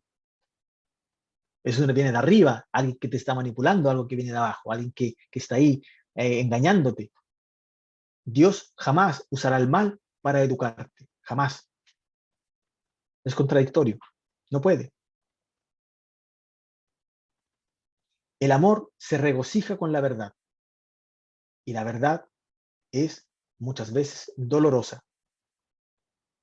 Es dolorosa a veces la verdad. Cuando a veces tenemos un problema con otra persona, nos perdemos en un discurso. No, pero en realidad yo no tenía la intención de hacer esto, no sé qué, no sé cuánto. Di la verdad, estás enojado, no te des vueltas. Es que en realidad yo quería buscar la mejor opción. No, di la verdad, querías hacerlo como tú querías. Punto. Di que estás frustrado, di que tienes miedo. ¿Cuál es el problema? Sé libre. La verdad nos hará libres. Quien ama, construye en la luz, en la verdad y con la verdad. No tengamos miedo. El amor no tiene miedo de la verdad. No tiene miedo de nada. De nada. ¿Por qué? Porque sabe que la verdad es necesaria. Y la verdad nos hará libres. Nos hará tremendamente libres. El amor todo lo disculpa, todo lo cree, todo lo espera y todo lo soporta. ¿Qué significa esto? Disculpar, creer, esperar y soportar es tener carácter. Es saber que la vida tiene límites, que no somos capaces de todo. Y para aceptar estos límites necesitamos carácter. El amor forma en nosotros carácter.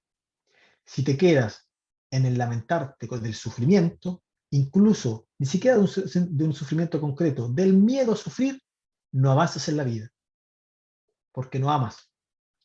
Tenemos que formar en nosotros el carácter para enfrentar todo lo que nos pasa en la vida, todo lo que nos pasa en la vida.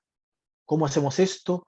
Dejando que esta virtud teologal, que este amor que viene de lo alto, que no está en nosotros, que viene de lo alto y entra en nosotros, si nosotros queremos, disciplinando esta vocación al amor, nosotros podemos disculpar, creer, esperar, soportar, amar la verdad, no alegrarnos de la injusticia, no tener en cuenta el mal recibido, no irritarnos, no buscar nuestro propio interés siempre, no envidiar, ser serviciales y ser pacientes. Todo esto lo podemos hacer si aceptamos y dejamos que el amor de Dios entre en nuestra vida y lo hacemos nuestro. Lo hacemos nuestro. Todas las prácticas cristianas nacen de este amor. Nacen de este amor. Nacen de la Pascua, de pasar de la muerte a la vida. Ayunar es también buscar esa experiencia de vaciarnos, de hacer espacio, porque estamos siempre llenos de nosotros mismos, llenos de tantas cosas, llenos de de nuestros pecados, de nuestras aspiraciones, de nuestros proyectos, y no hay espacio para Dios. No dejas entrar nada en tu corazón porque está tan lleno que Dios no cabe. Y no cabe nadie más. No cabe Dios ni nadie más. Entonces, ayunando, vaciamos un poco nuestro corazón. Pero esto también requiere la disciplina del amor.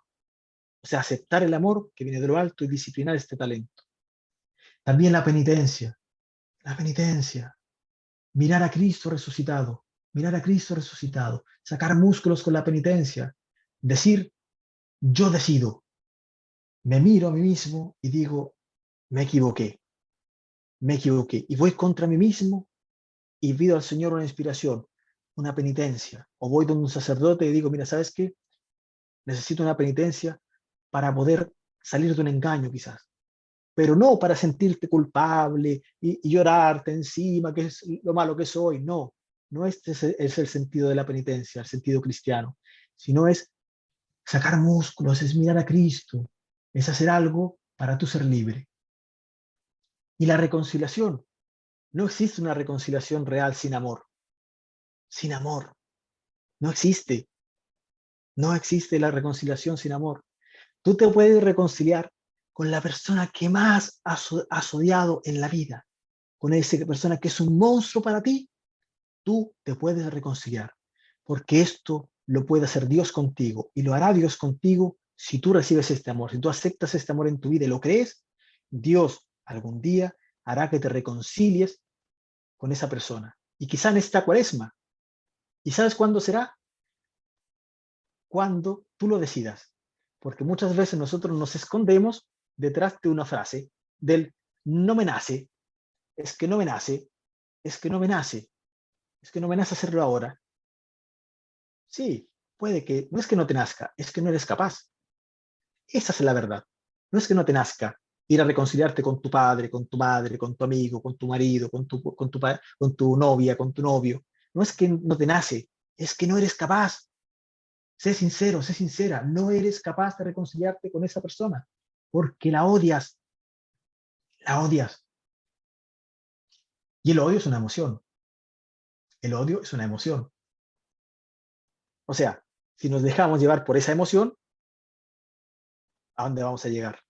Si nos dejamos llevar por esa emoción. Por eso el amor supera la emoción. Es necesario que no vivamos solamente de emociones, sino que recibamos este amor. Recibamos este amor. En la reconciliación es por amor. Yo tengo una experiencia, y con esto voy cerrando la reflexión de hoy día, la experiencia con mi padre. Yo crecí sin mi padre tiene otra familia, y digamos que es una historia, tenemos mucha distancia con mi padre. Y yo por mucho tiempo a mi padre lo odié, a mi padre biológico, lo odié pero profundamente. De hecho, llegué a un punto ni siquiera del odio, lo superé, porque llegué a un punto de indiferencia. Y créanme, cuando uno llega a la indiferencia, se acaba todo. Se acaba todo. Porque la indiferencia significa estar muerto dentro. Cuando somos indiferentes con alguien, se acaba todo. Volver de ahí, eso solamente lo hizo Dios. Y eso fue lo que hizo Dios conmigo. Me llamó, ¿cierto?, a vivir la fe en un pequeño grupo, en una pequeña comunidad, donde yo hago, porque yo hago el camino neocatecumenal, como dijeron en la presentación, donde vivo la fe en una comunidad. Y a través de esa comunidad, el Señor, en un cierto momento, no por una imposición, no como una obligación, sino como una propuesta, porque viene de Dios, me invitaron a hacer esta experiencia de ir a reconciliarme con mi padre biológico, a tomar contacto con él y decirle, papá, perdóname porque toda la vida te he juzgado, te he odiado, porque por culpa tuya pensé que todo esto me pasaba por todo mi sufrimiento, que el hecho que fuimos pobres con mi mamá, que vi a mi mamá sufrir, y todo yo decía que todo era una maldición por culpa de él. Cuando me di cuenta de que Dios iluminó esto y que todo esto, en el fondo, también Dios permitió que a través en esta historia que yo miraba todo malo, Dios apareció y me tomó y me levantó y me hizo una persona nueva, me está haciendo todavía, está construyéndome como una persona nueva, como un hombre nuevo. Lo está intentando al menos Dios conmigo. Y yo a veces lo dejo a él que lo intente, pero yo sé que esto es posible, reconciliarse con alguien que uno no quiere ni siquiera tener cerca. Es posible esto. ¿Cuándo? No cuando te nace, no cuando te nace, cuando tú lo decidas, cuando tú lo decidas, porque como le digo, a mí nadie me obligó. En un momento yo también lo decidí. Yo lo decidí. A mí me propusieron esto. Mira, haz esta experiencia. Y cuando hagas esa experiencia, lo que está al otro lado, porque las inspiraciones, acuérdense, es un movimiento pascual, nos lleva más allá. Cuando haces esa experiencia de pasar al otro lado de esa reconciliación con esa persona, que quizá para ti es un monstruo, al otro lado está Cristo esperándote. Y eso nunca, jamás, nadie, ni siquiera todos los demonios existentes se lo van a poder quitar. Nadie te puede quitar esa experiencia de ver a Cristo resucitado, de tú hacer esa experiencia de entrar en algo que para ti era imposible. Al otro lado está Cristo esperándote. Está Cristo. Entonces, como el amor es lo que tiene que guiar todas nuestras prácticas cristianas, vamos a terminar con una reflexión de San Pablo. Porque San Pablo, ¿qué nos dice?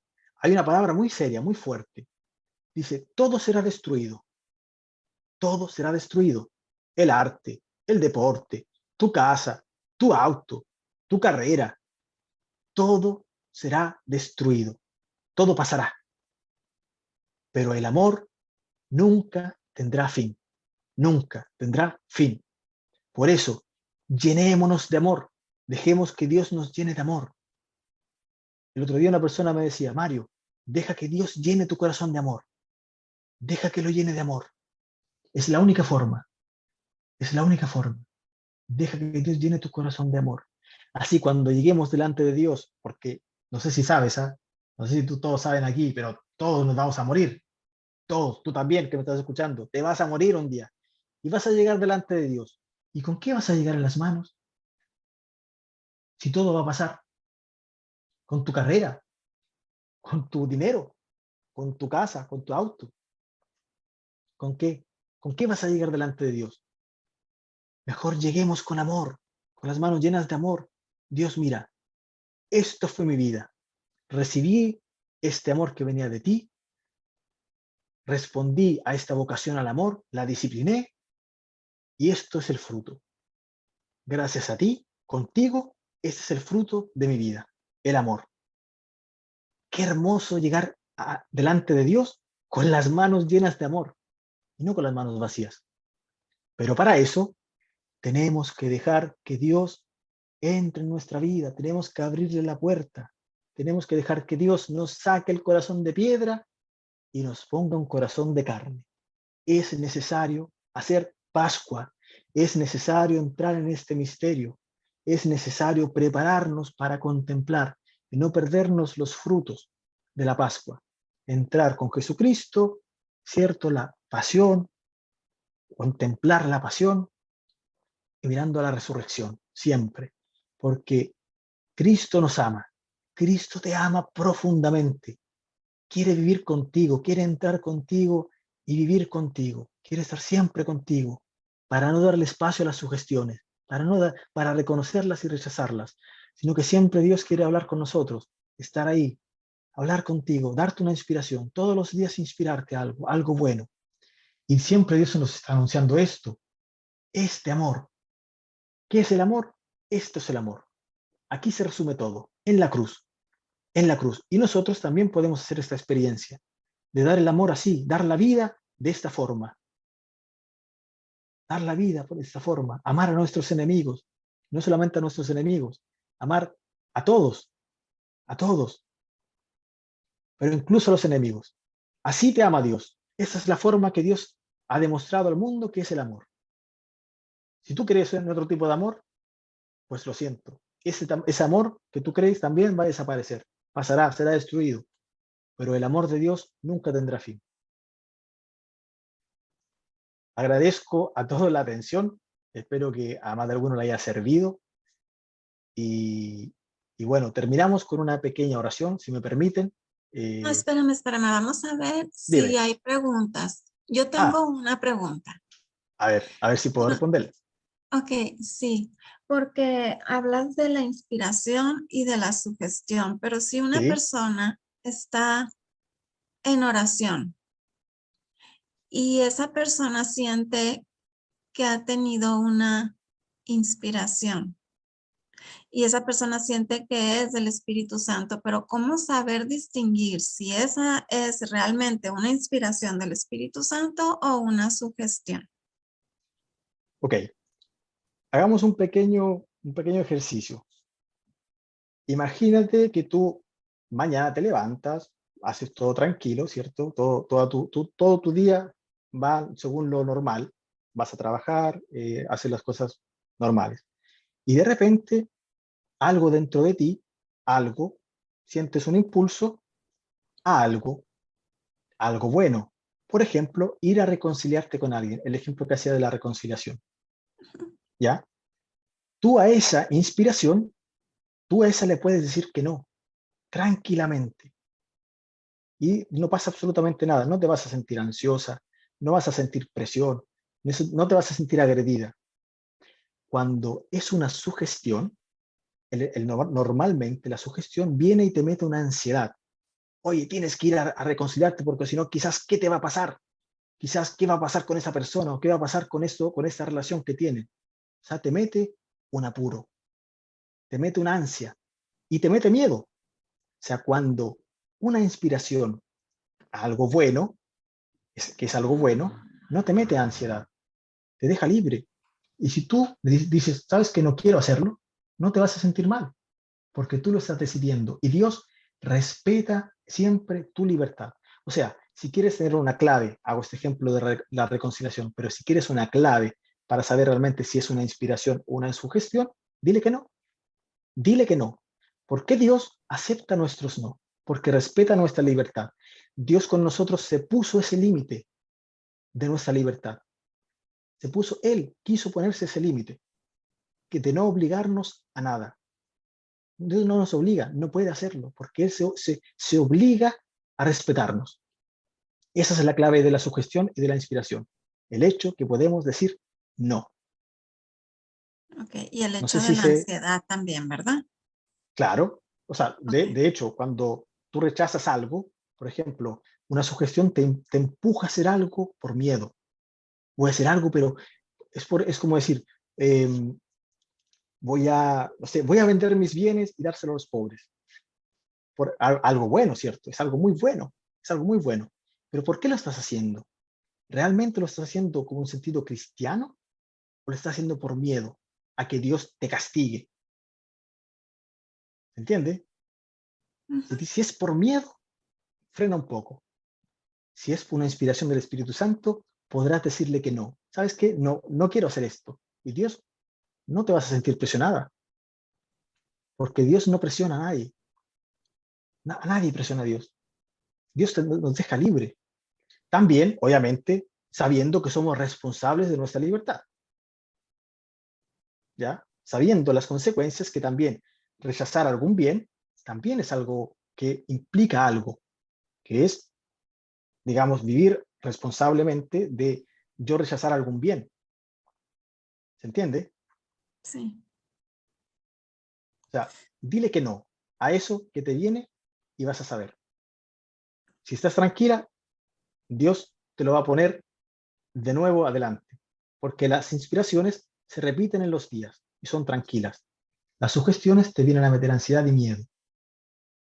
Esa es la diferencia.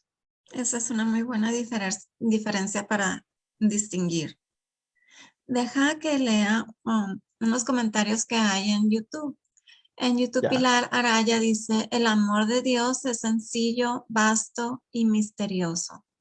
Y Alejandro Silva dice, muy buena, clara y hecha con amor. Toda la Muchas plática gracias del por los día de hoy. comentarios. iPhone de Alma Valente dice, muchas gracias, qué bellas reflexiones, Dios le bendiga. Disculpe Marisa, compartirá la presentación. Sí, se va a quedar en YouTube y también la vamos a poner, está de hecho en Facebook, pero también vamos a poner la grabación otra vez en Facebook. O sea que sí se compartirá y sí la vamos a compartir en los grupos de WhatsApp también. ¿Alguien tiene alguna pregunta que hacer? Empezaste tú hablando también de algo que me gusta mucho y me hiciste que me acordara de mi mamá, porque hay personas que sí, me acuerdo que mi mamá tenía muchas amigas que se la pasaban en la iglesia todo el día y mi mamá decía, no debes de dejar a Dios por Dios. Y mi mamá decía que tu familia también es Dios, que le debes de dar primero el lugar a tu familia también si te necesita, pero también, o sea, estar en la iglesia, pero también tu familia es tu Dios. Exactamente. O sea, el tema de las prácticas cristianas, a veces nosotros nos perdemos en muchos servicios. Hacemos y hacemos y hacemos muchas cosas, pero a veces haciendo muchas cosas nos llenamos tanto, es como hacemos tantas cosas de Dios, digamos, que no somos nada para Dios. Nos llenamos de muchas cosas y al final nos perdemos haciendo muchas cosas. Y a veces Dios dice, no, para. O sea, fíjate cómo va tu vida. ¿Cómo va tu vida? Date cuenta un poco. No, no es necesario que hagas 1000 cosas. Haz 2 bien hechas. Y si es tu familia, obviamente, la que está en riesgo, mucho más todavía. O sea, yo hice ese ejemplo del matrimonio, porque muchas veces pasa esto que los afanes, incluso ya mundanos, pero también de la iglesia, pueden afectar. Y por un engaño muy profundo, dice, no, es que hay que hacerlo porque hay que hacerlo porque hay que hacerlo.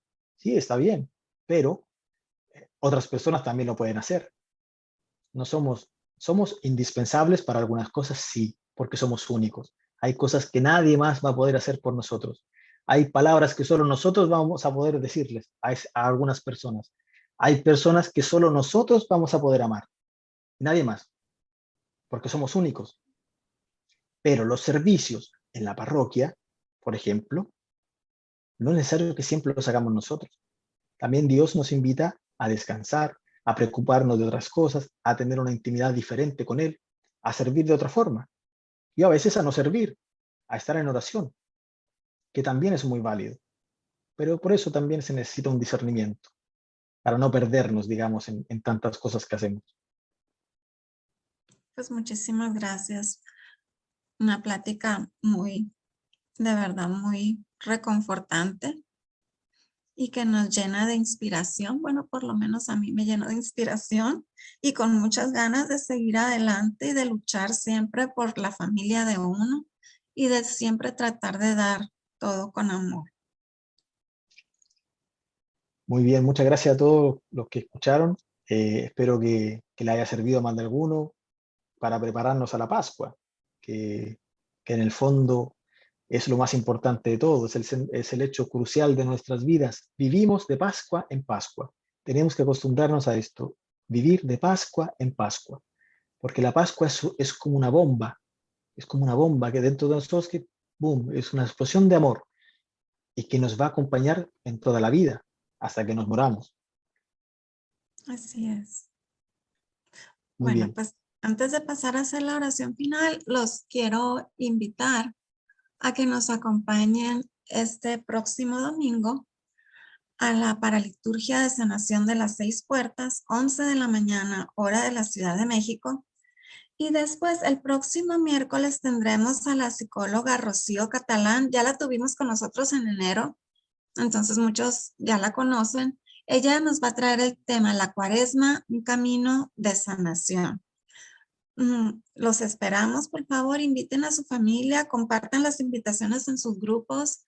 Estamos en Cuaresma y es muy bonito poder aprender algo y llevarnos algo bueno dentro de nosotros en cada meditación. Y con esto pasamos otra vez con Mario para hacer la oración final.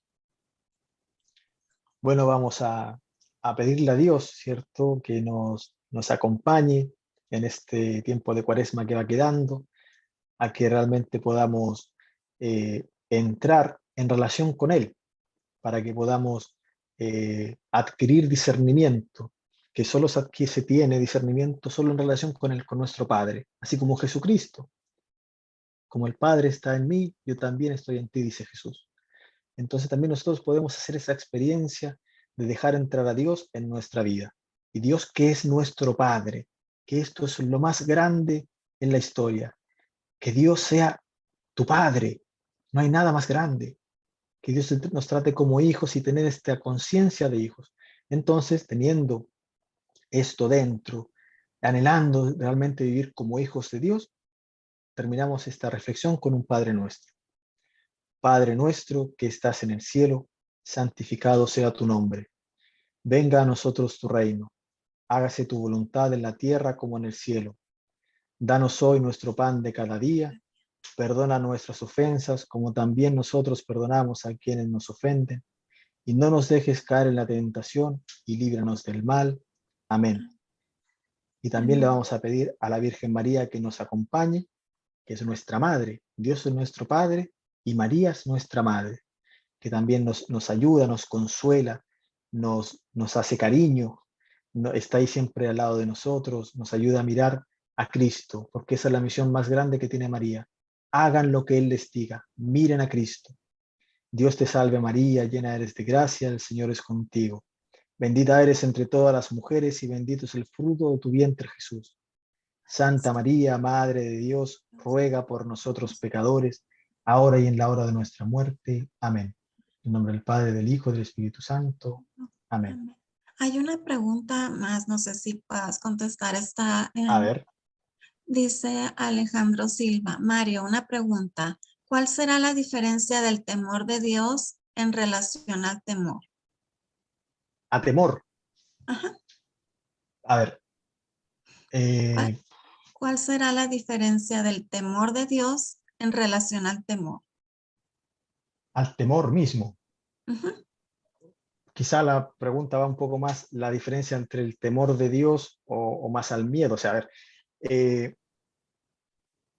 el temor de Dios no va solamente en el sentido de que nos lleva hacia un miedo o hacia ni siquiera hacia un respeto. O sea, el temor de Dios, según como yo lo veo, lo he aprendido, o como yo intento vivirlo, es el temor que yo tengo de quedarme sin Dios, o sea, de decidir estar sin Dios.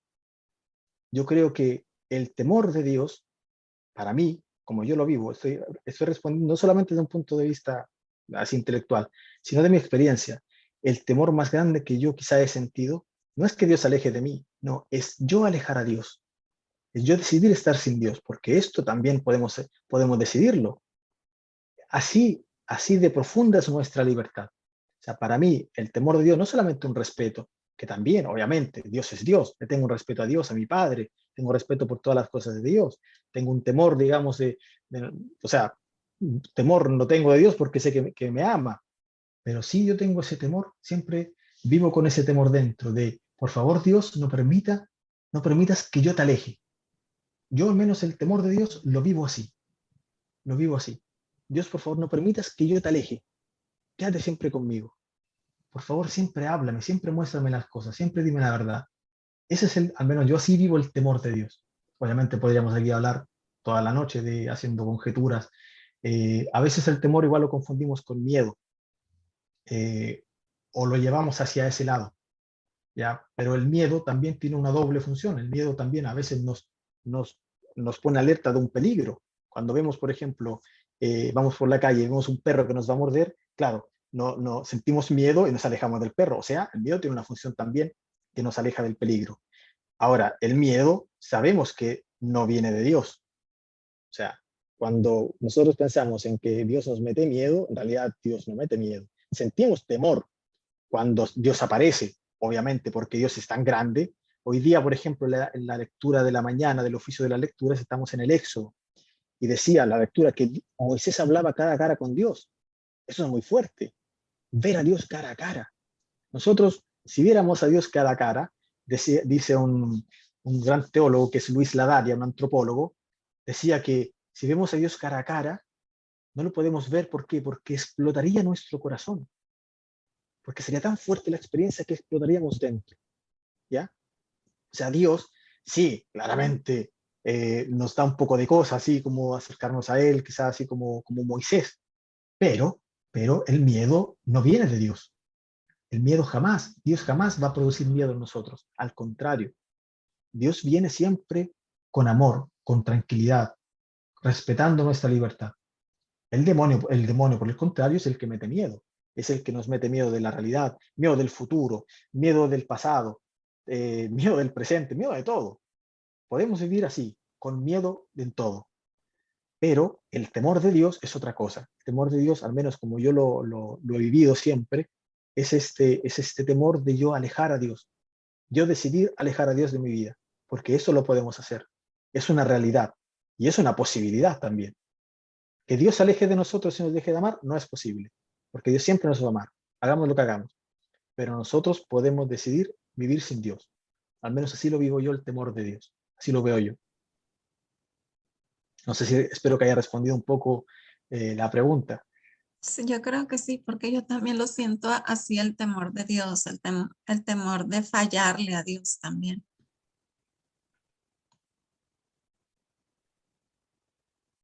Bueno, pues muchísimas gracias, Mario. Muchas gracias. Esperamos tenerte con nosotros muchas veces más. Y toda esta plática pues, a mí me llegó de verdad. Siento que fue algo de lo que puedo poner en práctica y que todos podemos poner en práctica. Muchas gracias. Gracias a todos por habernos acompañado y los esperamos. Que pasen una muy bendecida noche. Gracias a todos. Igualmente, gracias a todos. Que Dios los bendiga. Bendiciones.